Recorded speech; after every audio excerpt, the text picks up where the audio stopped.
What's in it for me? What makes you different, and why should I deal with you? I did a video up on this about a week or so ago, and I did some research and I went through. There's a lot of answers and information you can get off the internet, but I just put down some answers here that I think might be a little bit of help to you. Excuse me. First off, I want to mention that there are a few of us that are born salespeople. I don't know why, it's just the way we are. We could sell a igloo to an Eskimo and it seems to flow quite nicely.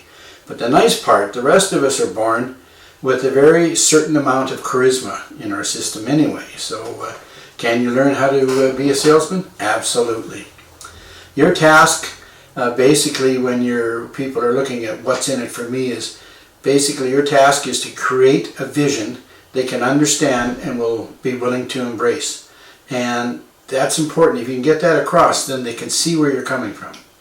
So you make sure the future you define is specific, measurable, attainable, relevant, and time-bound.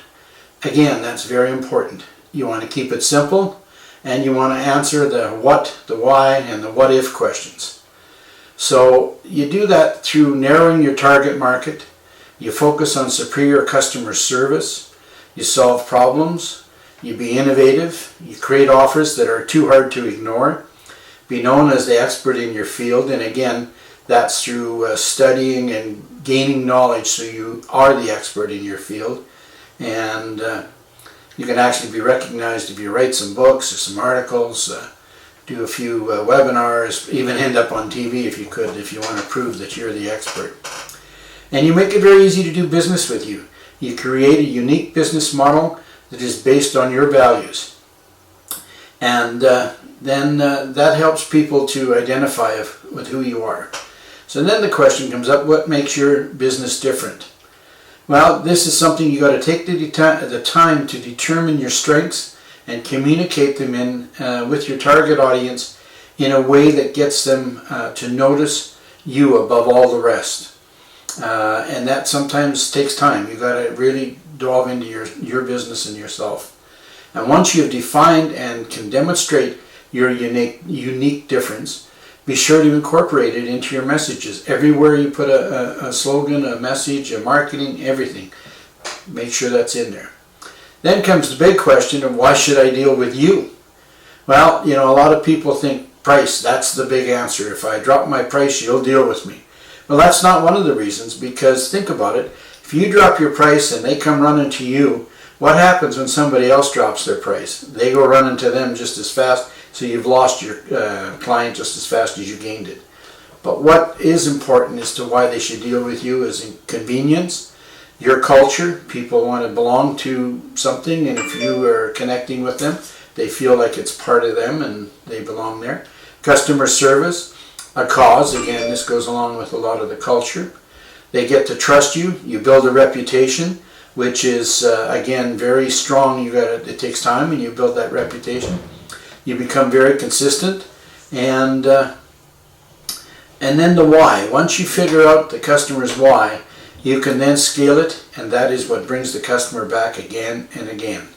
So those are just a very light skimming of what there is there. So to sum it up, let's just look at it again. It's people tend to do business with people they like. People are attracted to people who keep their word. People are attracted to people whom they believe they have their best interests at heart. People are attracted to people they believe are experts in their fields, the gurus. People are attracted to people who are honest, ethical, and above board. People are attracted to people who are physically attractive and or at least not physically repulsive.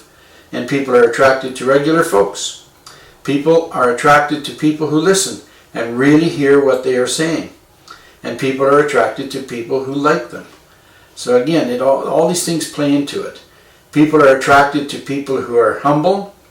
People are attracted to people who seem busy and successful. Now that's kind of a funny one, because people go, well, if you give that impression you're really busy, people think, well, you don't have time for me. But yes, you do, because look at it a different way. If you went into a doctor's office during normal business hours and there was nobody in there, would that maybe not question that you want to even deal with this doctor? I would rather go in a doctor's office that is busy. That tells me that He does a good job. His clients are growing. Yes, it's frustrating, I gotta wait, but at least I know I'm dealing with somebody that knows his stuff. And people are attracted to other people as well as companies and products that make their lives easier and save them time. And that again is very true. So you have to spend some time on this and figure it out for yourselves.